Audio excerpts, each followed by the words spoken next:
morning, my little cherubs, my little nat ones, as it's officially called. Hmm. Immediately, some of you guys might be wondering, why am I waking up in the morning on a Saturday to record these? It's because I just don't sleep in.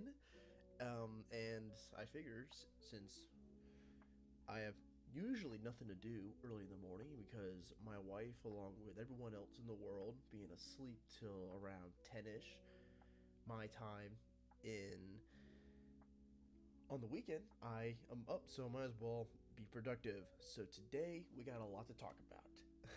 As I talked about last week in my introduction slash test live stream, we are going to be I'm gonna be documenting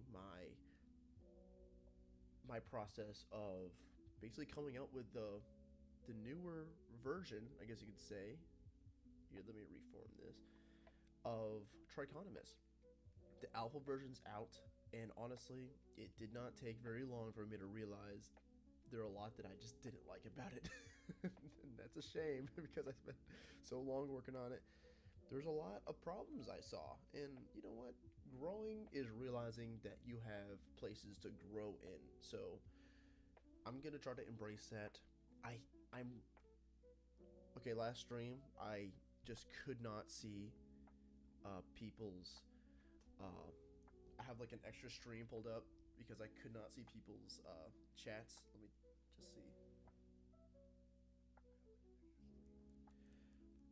Hopefully there's no issues like that this time because I have a fail safe this time, so we'll see. Okay, this is the original Trichotomus character sheet, and it's I'm gonna redesign the character sheets. You can see kind of the rough drafts I have. You guys want a sneak peek? Okay. So I went from this, and I kind of was dabbling in some ideas to look like this. And there's a whole another set of mechanics I was testing during this part. And then I kind of moved into things kind of like this, and these are some rough drafts. And this is the one that I'm really leaning towards right now. This right here. That's a little sneak peek for anyone that watches this back and is interested. All 10 of you that are interested in stuff like this can indulge now. Okay. So, let's go ahead and start off by addressing the problem.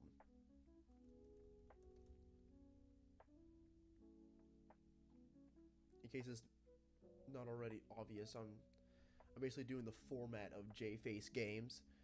How he just kind of freeform talks about what he's talking about, and I've been watching him for years, and he's honestly a huge reason why I'm doing what I'm doing now. So yeah, go check out J-Face Games. He's literally walking through everything as far as his process when it comes to creating a TTRPG, and is basically the reason I'm doing any of this. So Mr. J-Face, I would love to like interview something with you or something like that, or like just ask you questions about your process because I do look up to you a good bit. So okay, let's use more of our screen here. Okay, so what's the problem here? You might be saying, Mr. Anvil, Trichotomus was perfect, and to that I'd say, wow, thank you. I did not think you would say that, but no, Trichotomus is unfortunately not perfect. There are a couple reasons for this. I'm gonna put some dice in the background so people know what we're talking about. So there's some problems I had with the original gameplay mechanics, mostly when it comes to what dice are we rolling, how are we, deciding whether or not you achieve a certain thing. As you guys might remember, Trichotomus uses a dice pool system with d6s used, and I had a couple rules when it comes to that. It was similar to Power by the Apocalypse. We can go to the official rules real quick. Well, you guys are seeing all the behind the scenes today. Okay, so I'm pulling up the rule book right now.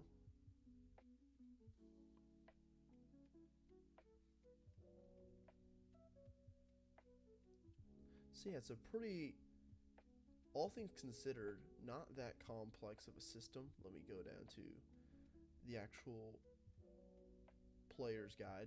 So you'll have a number associated with a certain attribute, and that will determine how many sixes you use, and every in like every certain number, a 6 is a success and a 5 might be a success, but everything else is a fail.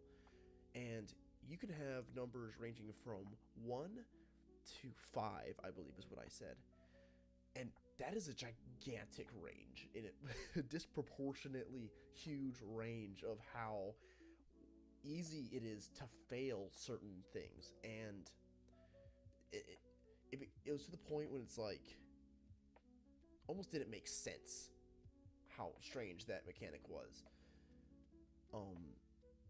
You can see here how I pointed out you can have multiple successes for almost like a critical success. You have like a 1-6 for like a regular success, 5. And during actual gameplay, it wasn't very satisfying and it wasn't very interesting to happen. You know, when people would roll, it was very much so like just kind of like, okay, I did the thing.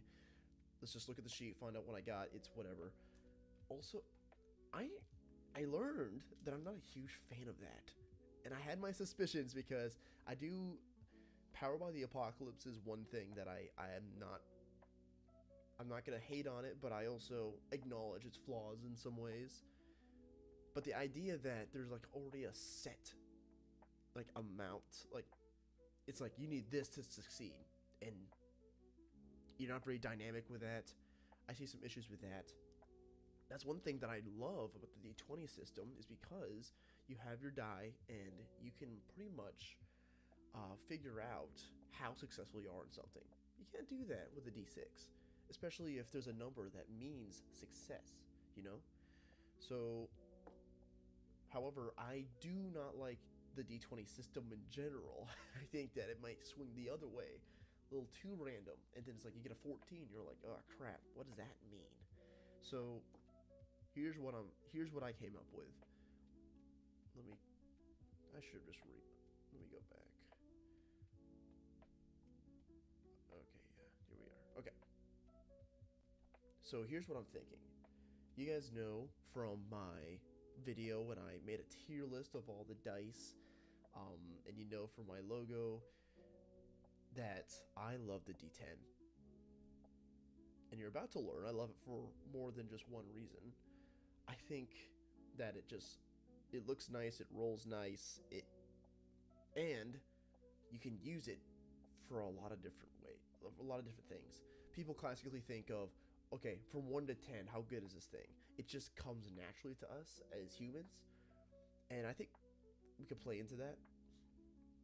So I think I might want to have the D10 as a part of the system. So originally I thought, okay, let me go ahead and just switch out the D6s for D10s, and I messed with that for a while. You know, I spent like a month or two, you know, testing out, seeing how that would feel, trying to figure out how I should gauge difficulty numbers, and ultimately I determined that if you have, it's almost the same issue with the D6s. If you have several dice you can use, it was OP.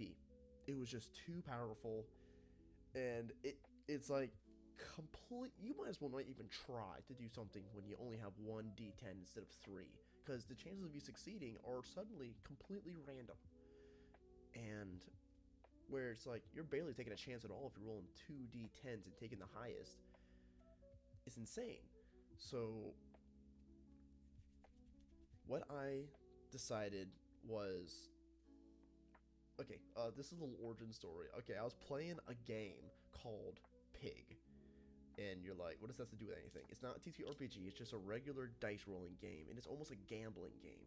You take 5 D6s and you roll them until you get a certain number on each die, and you can take them up and keep rolling but you're risking busting by, like, if you don't get any of the determined dice, if you don't get any of the numbers you need to get points, you lose the game basically.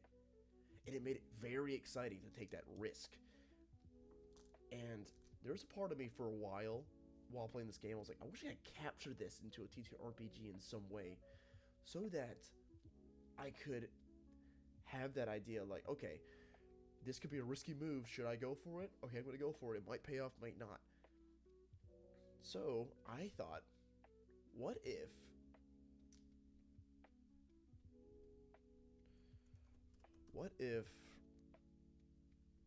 the game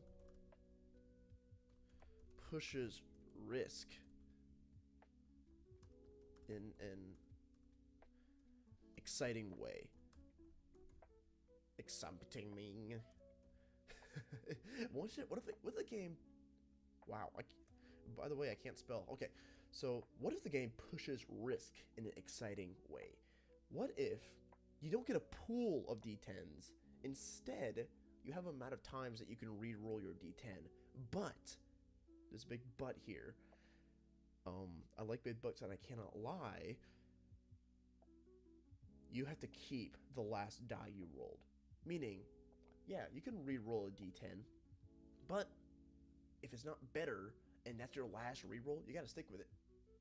So it immediately becomes a huge risk to re-roll if it's your last re-roll.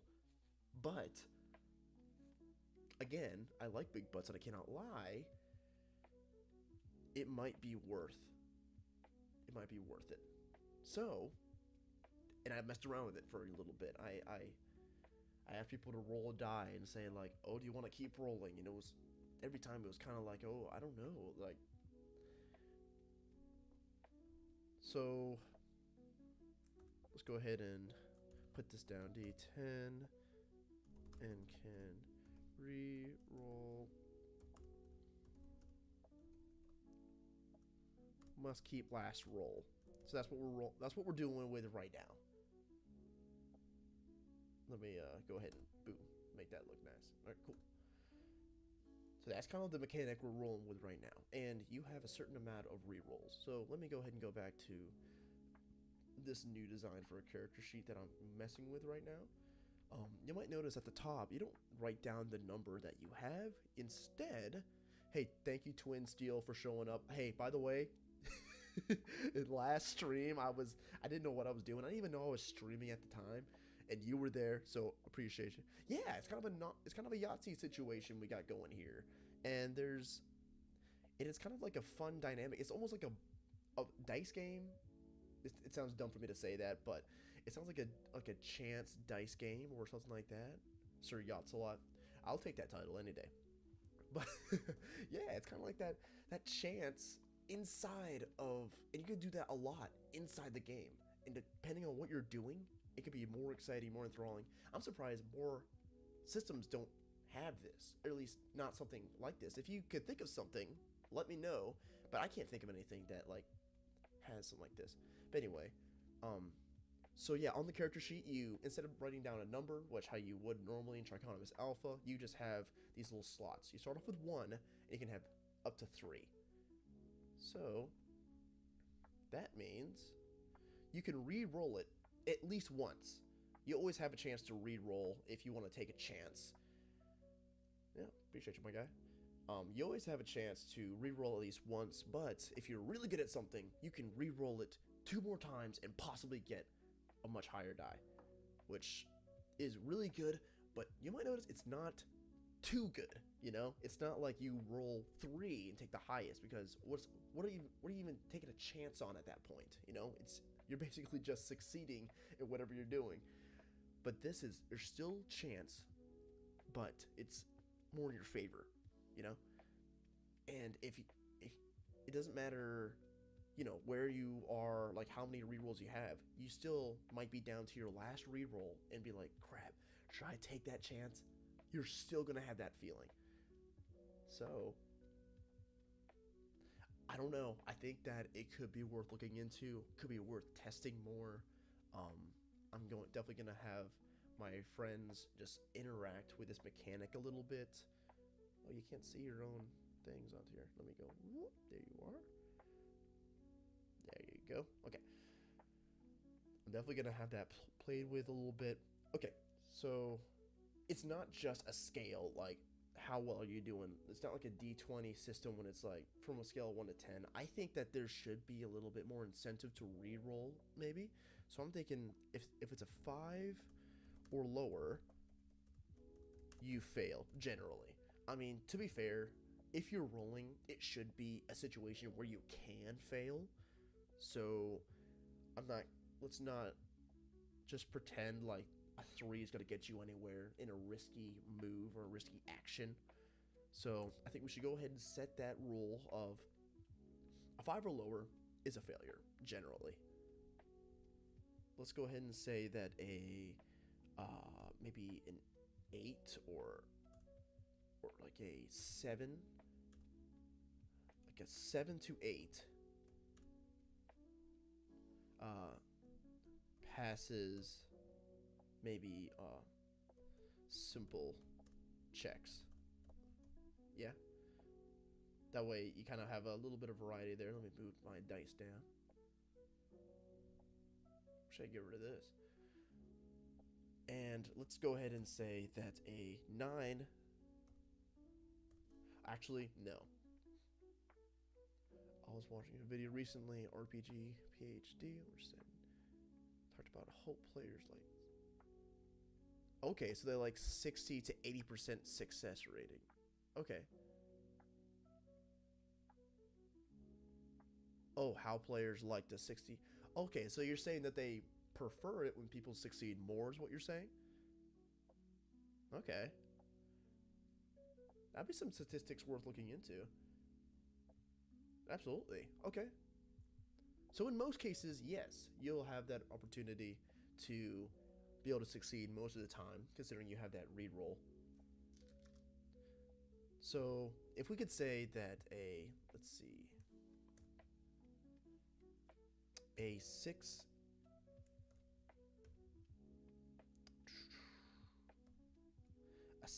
to 7 passes most simple checks. A 8 to 9 passes hard checks. But, you can also use this as a gauge to find out, yeah, have to run the numbers of rerolls to add those effects. Exactly.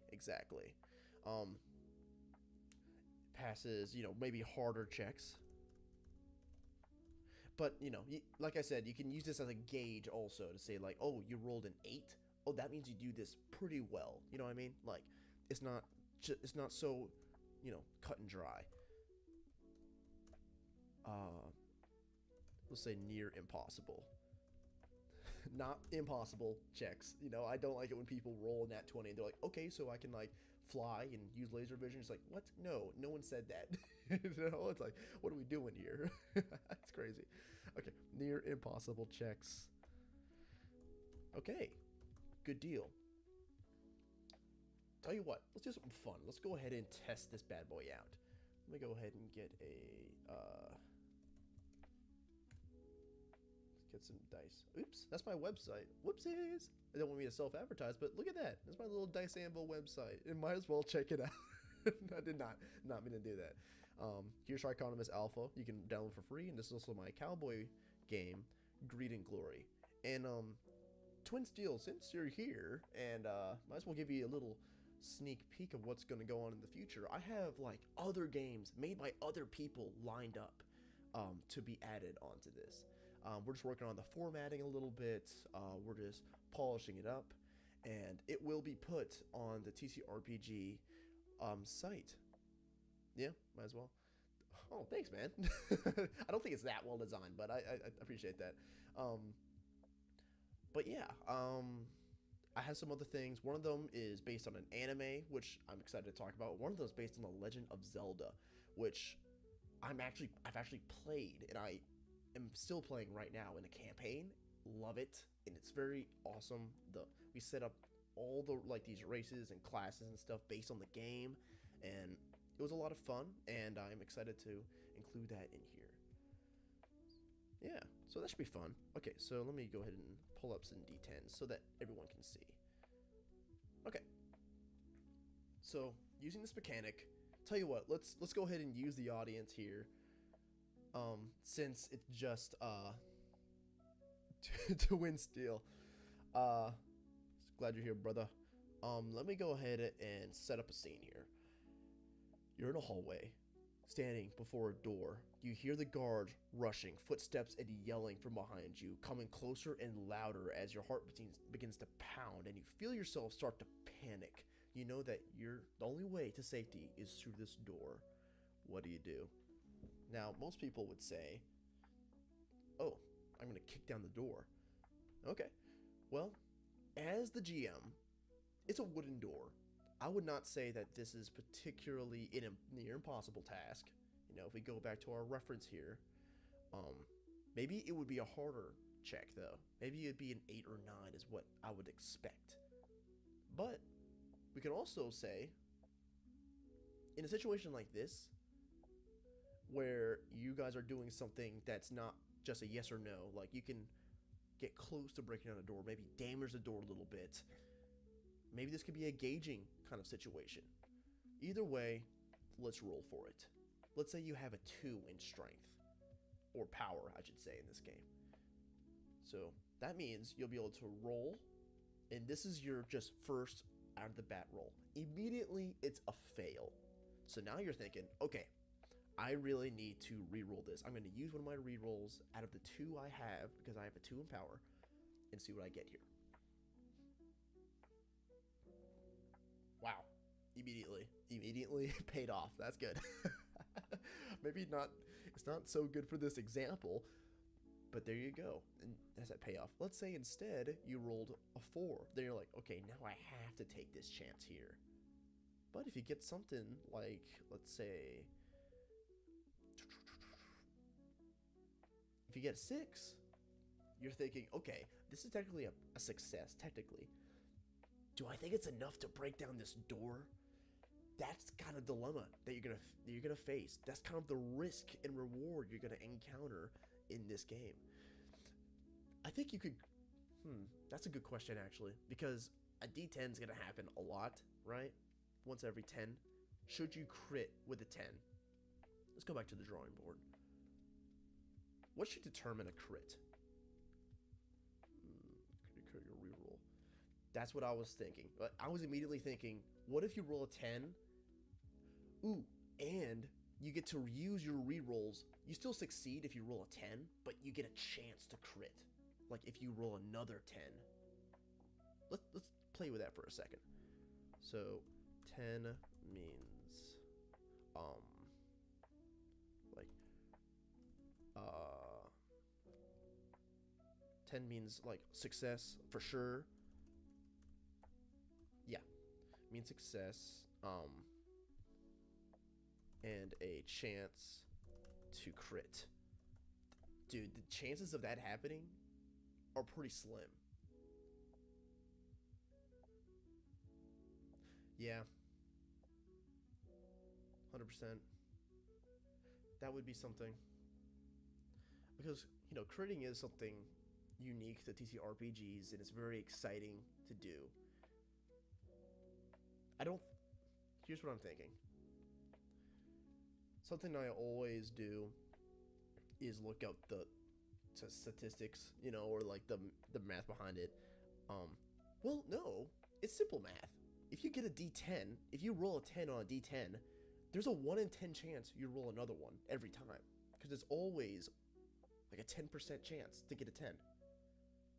That's not crazy odds, but it's also kind of rare. That might work.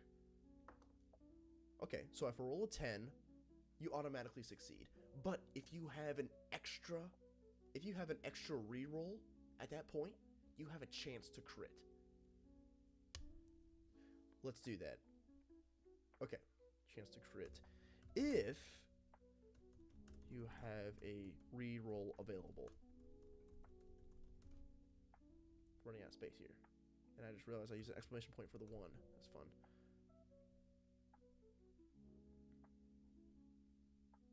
True. A crit is a 1% chance of that actually happening in the game. Oh, that's so slim.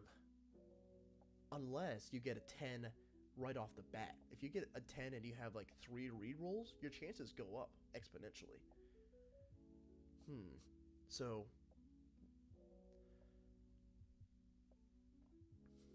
but overall, still, it is generally a 1% chance if you only have one reroll or one reroll left. A lot to think about here. Nothing like to do more in the morning than run dice statistics. That could be something interesting. Okay, so a crit. Here's the thing about a D20 system: is a critic is always in the picture. Always, it's always a 5% chance of a critical success every time. Here's something exciting about the system we're working on now: is a crit is possible, but there are chances when it is more likely. There's like chances when we'll all be standing up out of our chairs being like, dude, now's your chance. This is the perfect opportunity to do it. That is the dilemma that we're working with right now.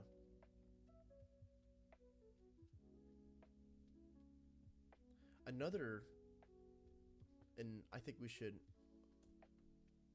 bookmark that for now. And I misspelled available. That's just awesome. I'm exposing myself for not being able to spell on this channel. I've noticed more and more. Okay.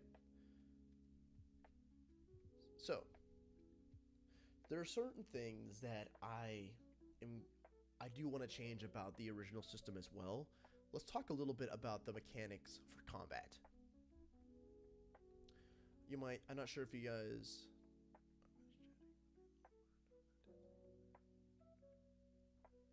Okay, Twin Seal says, my wife is chatting me up at the moment, but I have ideas about success rates.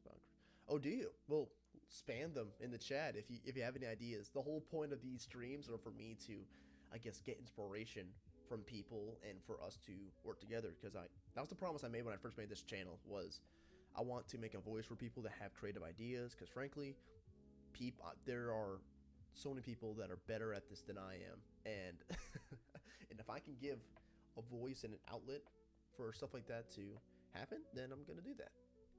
Absolutely. So yeah, just let me know. But until then, I'm gonna talk about combat a little bit.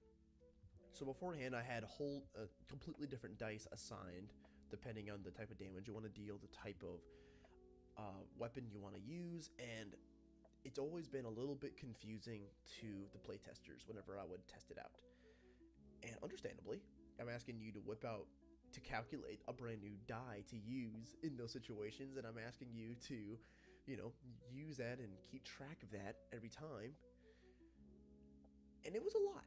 And so what I do want to lean more into maybe a simplified system when it comes to this. And the beautiful thing is that the D10 allows for that. Here's what I'm thinking for combat.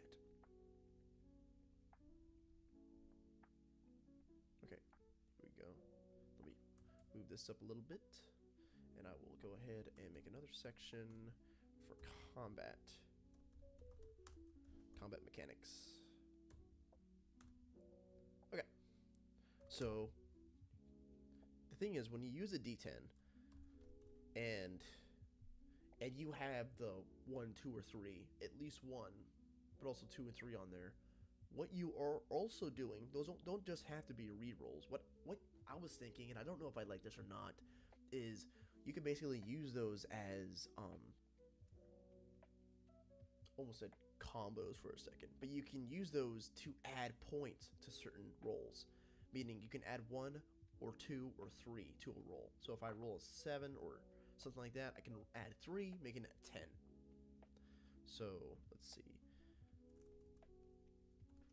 Rerolls become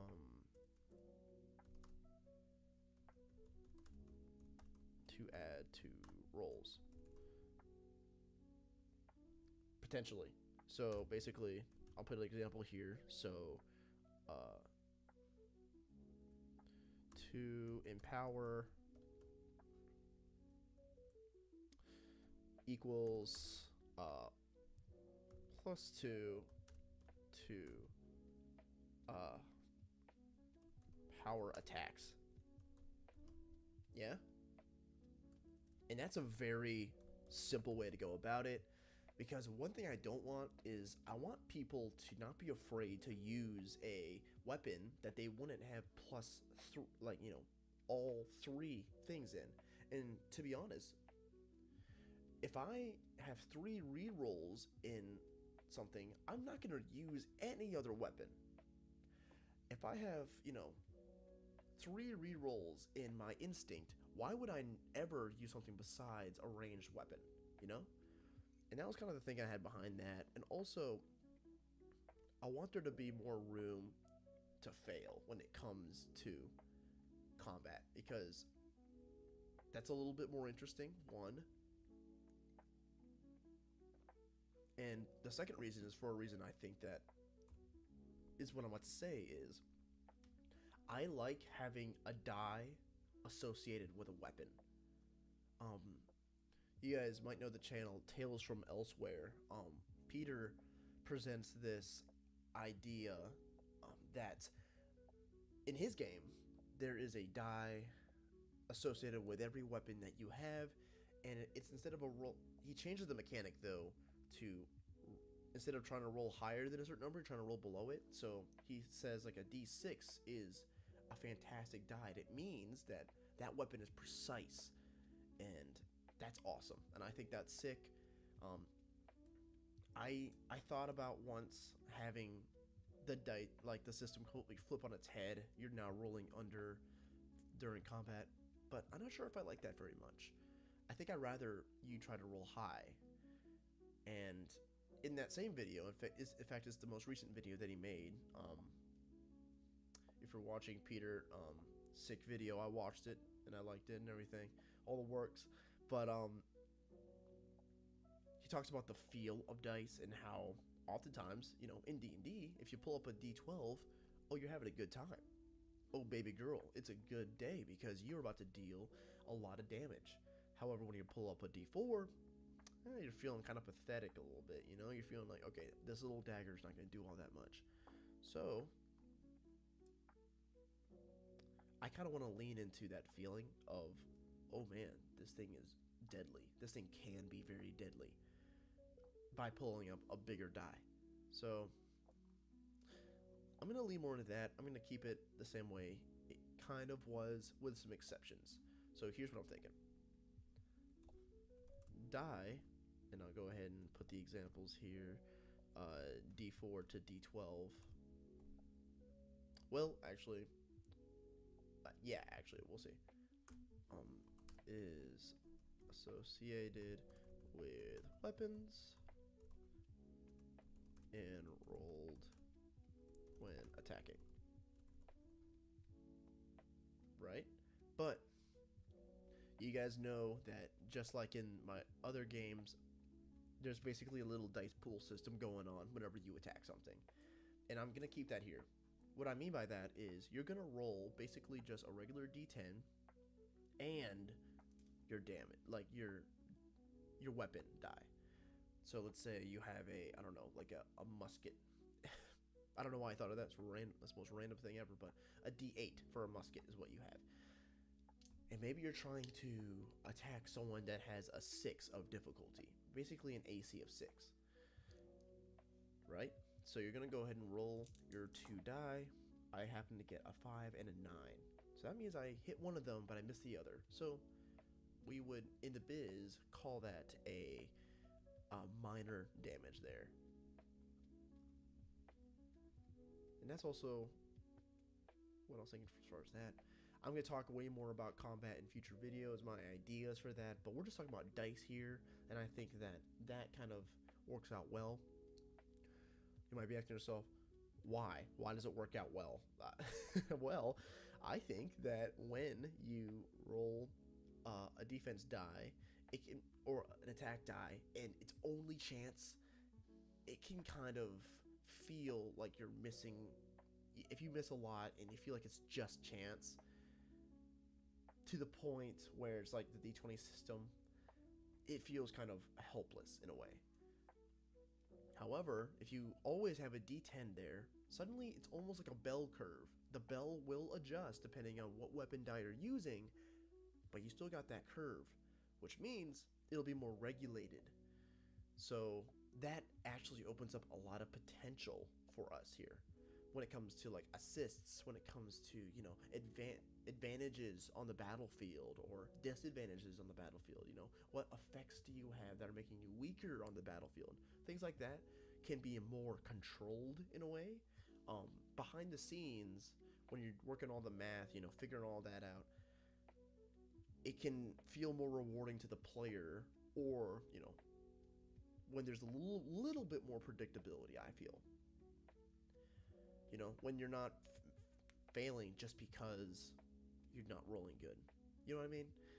Some people might not agree with that, and that's totally fine. But whenever I think in fact, I'm actually going to post a video this Monday talking about why I personally don't play D&D as much. And I do talk about a little bit about why my gripes with the D20 system a little bit. So stay tuned for that. But that just to kind of help with the understanding of, okay, why am I going through all this effort in the first place? So you're always going to roll that D10, and let me put that in bold. This will not be in bold. And weapon die.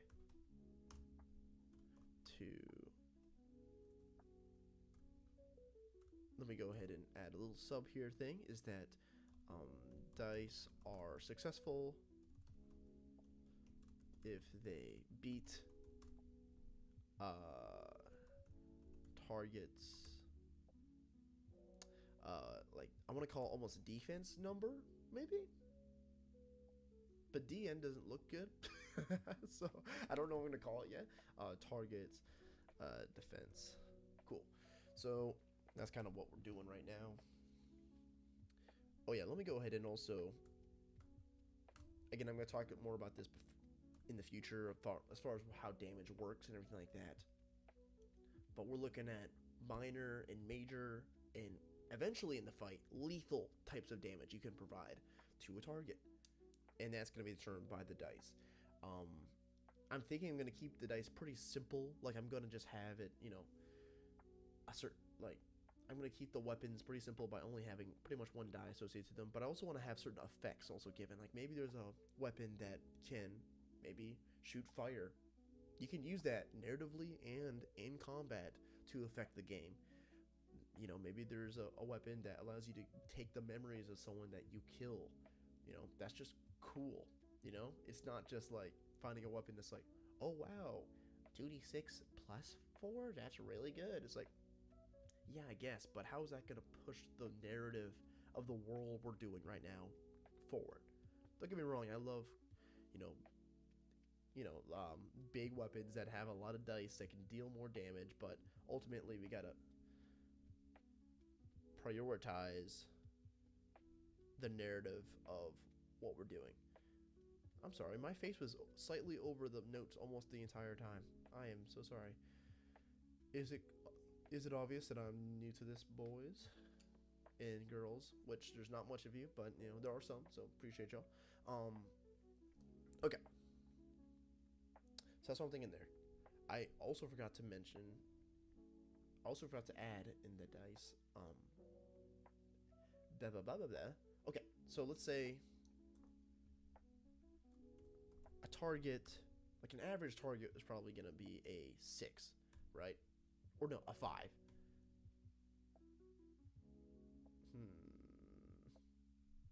Yeah. Yeah. An average target, basically an average target defense will be 5. Because, that just makes sense, right? If you beat a 5, you would succeed in a thing anyway. So, yeah, that can make sense. That's just how successful are you in punching or stabbing that thing. This is assuming that this is like me. I'm an average target. I have no way to block or stop you from hitting me with a sword. unless you just do kind of a bad job. But if you do a good job, you're gonna hit me. So maybe I need to boost my self confidence a little bit when it comes to my combat abilities. But I'm just trying to be realistic here. And let's say that maybe a more maybe skilled target, maybe a like a 7, but you can adjust that however you'd like. Maybe 7 should be about the highest it usually goes. Like I think when I think 10, that's one annoying. That's one really annoying to do. But here's what we're doing. Okay.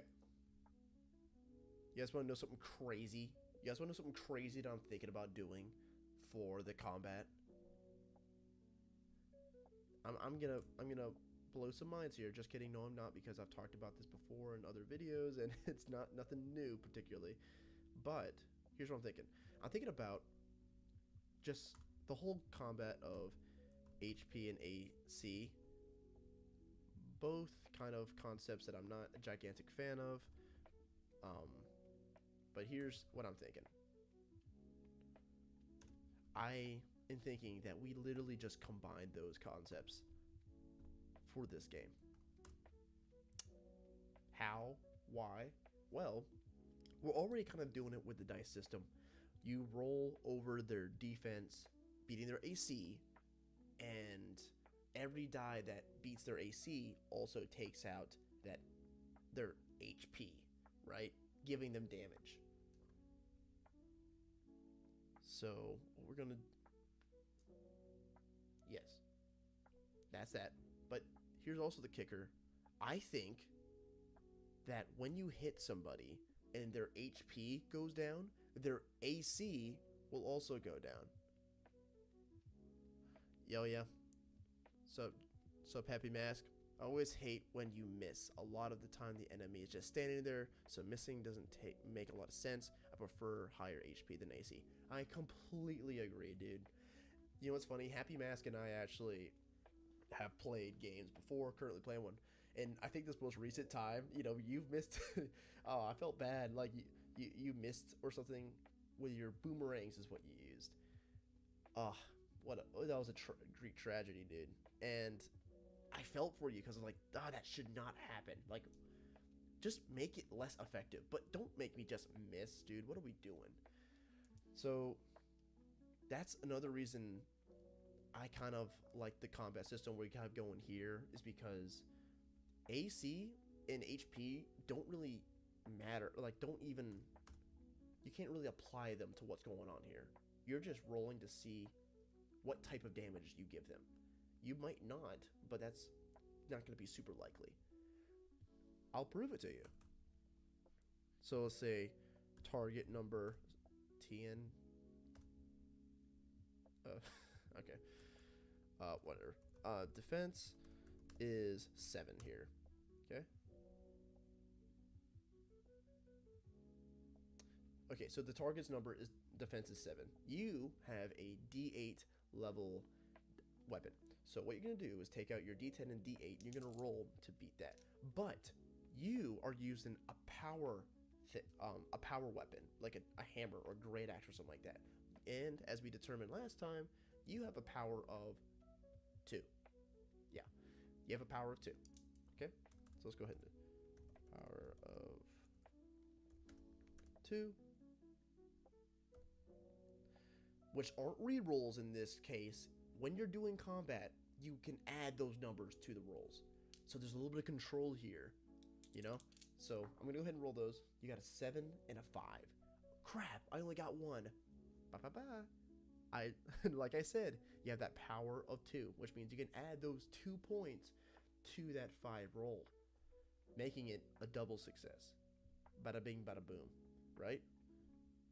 So you can actually make some interesting decisions here, a little strategic. If I would have gotten 2 6s, I could have added 1 and 1 to both die, then making it another big damage there, or major damage.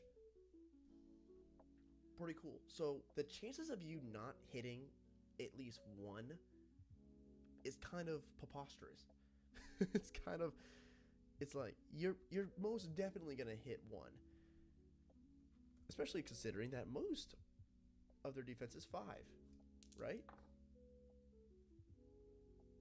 Yeah, I just hit with both my die just without even adding anything with their defense 5. So again, a D8 is pretty good, but let's go ahead and I'm gonna go ahead and just assign a D6 with this, making our bell curve a little bit lower. Here's what I'm thinking. I love it when the things you do in combat matter, not just narratively, but mechanically as well, right? You know what I hate? I hate it when I hit something and it should make it weaker, but it doesn't. You know what I mean? Like, people talk all the time about like how it sucks when a character has like a death spiral. Let's go ahead and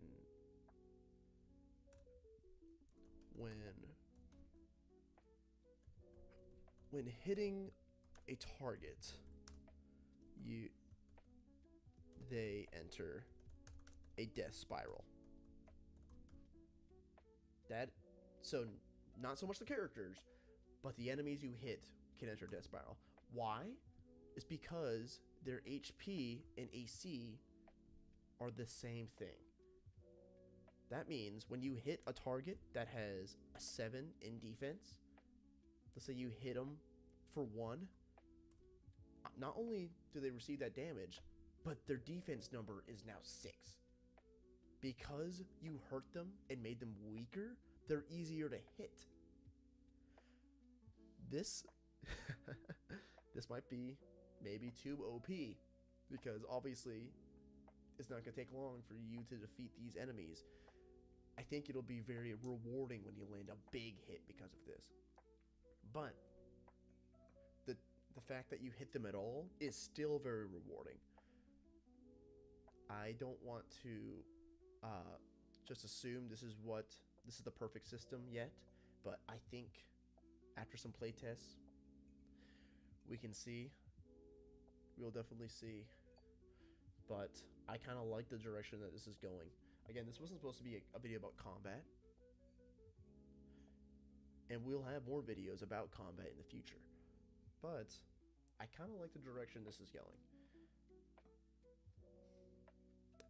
I like this, but I think they should get more dangerous with lower health. A cornered beast is the most dangerous. Dude, that's actually a great idea. You know, there's a game called Sentinels of the Multiverse, and it has an RPG, and you can do your biggest attacks when you're low health. What if you have, maybe their attack goes up for their health, and their AC goes down. Okay. Yes. That's a great idea, actually. Like a cornered beast, you know? Maybe you have certain abilities that the DM wouldn't use unless it was kind of getting desperate and lashing out, you know? Ooh, that's good. I like that a lot. So let me go ahead and make that like a little sub thing right here. Attacks are more deadly as I guess we can call it, we'll call it HP for this. HP goes down. Yeah, they're easier to hit because they're being more frantic, but they're also way more deadly. It goes down. That's awesome. I love that. That way it's like you have to be a little bit strategic about this, because you can assume that if you're fighting this, you know, this monster and it's getting desperate, it's going to start flailing, it's going to start not liking what you're doing, becoming more desperate, you know? I like that. And I think that when you get to a certain point, it should try to run away or like threaten you in some way or surrender, you know, depending on what you're fighting. Just a sense of desperation.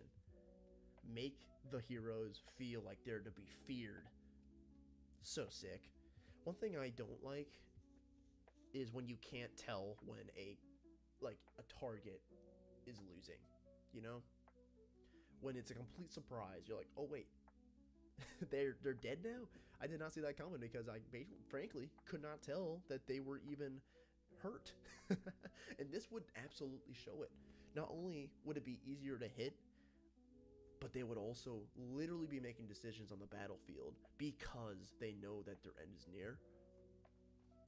That just brings a tear to my eye. That just brings a tear to my eye. I like that idea so much. Oh, thank you, Happy Mask, for that excellent suggestion, dude. Okay. So I think that's gonna make it. I think that's gonna cover everything that I had to talk about today. I'm Twin Steel brought up some good points about the possible critting mechanics, and I'm going to be toying with those a good bit. And we're just gonna kind of play it by ear as far as that goes, because I do think critting should be possible, and I want it to be a little bit more probable than just a 1% chance. Um, so we'll mess around with those. But anyway, let me go ahead and look at you guys in the face.